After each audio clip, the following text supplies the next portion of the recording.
I'm going to keep this short and sweet. If you like This Is Truly News, hit the like button. Over and over. That doesn't work, though, does it? No, it doesn't, because it just turns it on and off. Get about 3 dozen different identity things and do that. Like us a bunch. But if you would, like, follow, and subscribe, that'd be great. Or is it follow, subscribe, like, and follow? What's the line again? Like, do all 3 of those things. Like, subscribe, and follow. Sure. Like, subscribe, and follow us, because it makes it wonderful, and soon we'll be able to make millions of dollars from this. So far, we can buy a pack of gum. Where was I? No, I used it to pay for something. I'm telling you right now. Rat. So, like, subscribe, and follow. Paul Harvey would. If he were alive. Yeah. And if you have a question, comment, conundrum, or snark, you can leave it right where you found us. Front gutter, outside doors. Or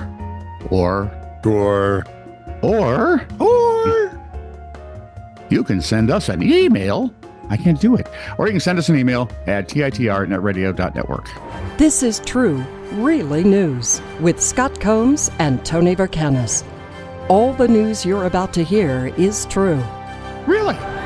As far as you know. From thenationaldesk.com. I have just 2 words before we start. Oh, go ahead. Paul Harvey. Good day. Carry on. Dateline, Harrison, Tennessee. A woman from Harrison, Tennessee faces attempted second-degree murder charges after police say she repeatedly hit her boyfriend over the head with a hammer. Well, that'd do it. That would do it. Police arrested 57. Unless you're in some TV shows where people get smacked upside the head with a hammer, fly halfway across the room, roll over twice, shake their head, and they're fine. Yeah, that's the way I used to do it. That explains a lot. Police arrested 57-year-old Pamela Lewis Ward the other day. An affidavit obtained says the incident happened in the early morning hours at the home on Hooper Hollow Road. Where is it? This isn't the Pam Lewis we know, is it? It's not anywhere. No, it's not that Pam Lewis. Oh, thank God. It's Harrison, Tennessee. So Hooper Hollow Road makes no sense. Given the location, shouldn't it be Hooper Holler Road? It is to the locals. Okay. The victim later told authorities in the hospital that he and Ward had been having a disagreement because she had wanted to go camping on her birthday that week.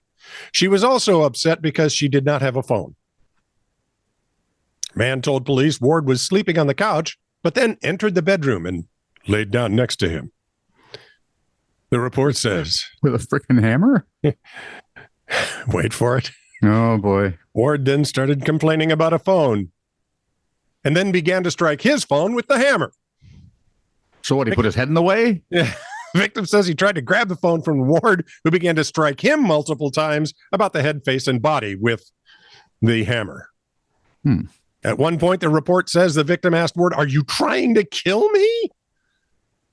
However, the report says the victim did not remember how she answered. At some point, Ward walked away from the home.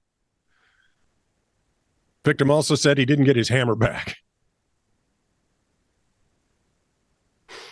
Police have charged Ward with the aforementioned second-degree murder. Attempted second-degree murder. We are a weird species, man. Ooh, picking up on the Harris campaign. For one. Weird. Everything's weird. They're weird. No. Who the hell brings a hammer with them to bed? Well, my wife, for one. Thor and Ann, that would make sense. I like that. Yeah, but she's just trying to keep you away from her. She's also trying to stop the snoring. So you like chicken? Said help. And if it does, don't tell Robin. Yeah. If you like chicken wings, have I got a story for you? Because you have a chicken wing story. Those tasty little rat suckers are at the center of a bizarre fraud case that did not happen in Minnesota, and I'm a little bit upset. Hang on, just 1 second. 1 second. We're having wings for dinner. What do I need to know? Nothing. You sure? You're fine. This was Vera Liddell, an ex-employee at an Illinois school district. I don't know. Chicago's kind of a hub. It is. And so you live in Illinois, Minnesota, you can have two Godfather. You'd have like 2 separate households paid for by 2 separate state governments. She is an ex-employee at an Illinois school district. She pled guilty to, is it pled or pleaded? You can do either. I like pled. Okay. For defrauding her former employee, because during her time on the job, the 66-year-old managed to steal $1.5 million worth of chicken wings. The hell you say? What are you going to do with there are that things many I just chicken don't wings? lie about, and food would be all of them. Well, that's also true. Obviously abusing her position in the school district's food service.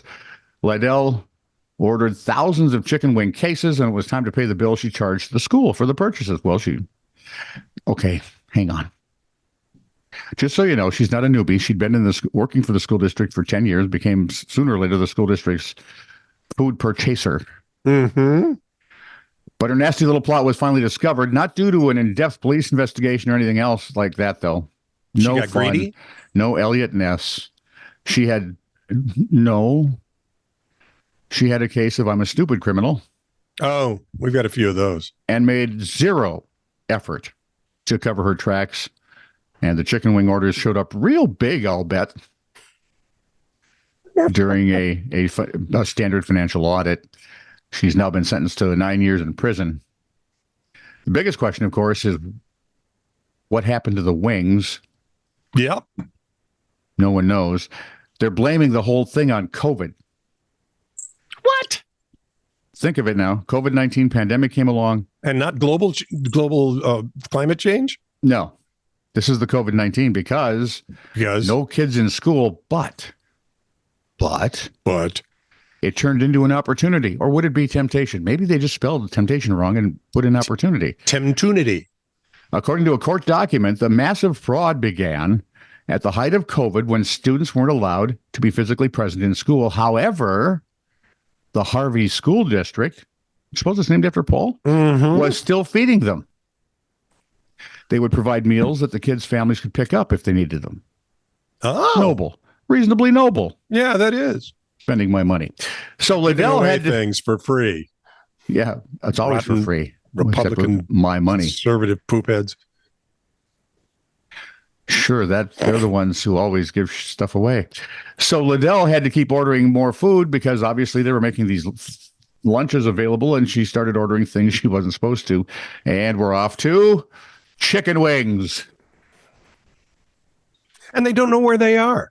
No, she kept the wings for herself. The bill went to the school district. And apparently it had to go for a minute or two, don't you think? $1.5 million worth of chicken wings? Good Lord.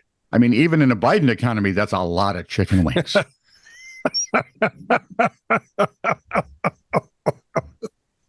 Yeah. Unfortunately, she didn't think to, or was just unable to provide an alibi for the chicken wing orders. That was a typo. One other tiny little problem. She apparently had just a smidge of a problem staying on the budget. Ah. Yeah. Yeah. The audit discovered the school district had ordered lots and lots of chicken wings, which raised some eyebrows. And the district doesn't serve chicken wings because they have bones in them. And that, they say, is just a lawsuit waiting to happen. Could have raised some hopes, too, because I would have killed for chicken wings at lunch in school. Yep. So the question still remains. What in the world happened with the wings? She wouldn't tell. Where? So did she sell them? Yeah, she couldn't have eaten all of them, could she? I mean, $1.5 million. How many cases? That's a lot of chicken wings. I don't care how much you love something. No. Yeah, I wouldn't even. That's not going to work. Give me $1.5 million worth of chocolate. I'll be able to eat it, but not in the 2-year span we're talking here. Where are the wings? The public demands to know. The Ukrainian military is dropping motivational leaflets on Kursk. Okay.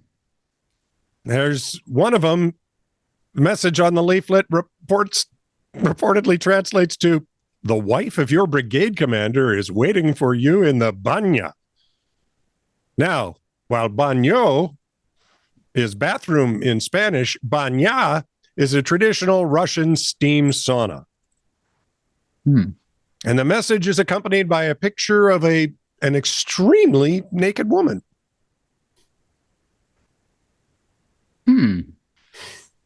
The odd message could be implying that as ordinary soldiers are dying for Putin, commanders and their families are enjoying themselves away from the front line. In the Banya. Sure. Another featuring a Russian soldier whose sandwiches hit the floor says, soldier of the 25th Brigade. Choose life. Surrender. The leaflets also give instructions on how to surrender, as well as details in an attempt to make further advances into the region. Now, Andrei Yusov says the Choose Life campaign is working. The number of people willing to surrender has increased. Some of them have immediately expressed their desire not to be exchanged or even to join the security and defense forces of Ukraine. I think a few of them have said, is this gal single? Ukraine has also offered rewards to... Yes, because that would be the takeaway. Ukraine has offered rewards to soldiers willing to defect from Russia in an effort to counter the country's advances in the ongoing war. Last year, a Russian soldier piloting an Mi-8 helicopter was rewarded $500,000 after changing sides and handing over a helicopter loaded with spare parts for Russian jet fighters. I'm digging it. I miss the days of good propaganda. That's good propaganda. Yeah. Almost makes me want to sign up with our Russian unit. This is true, really news. Send email to TITR@netradio.network.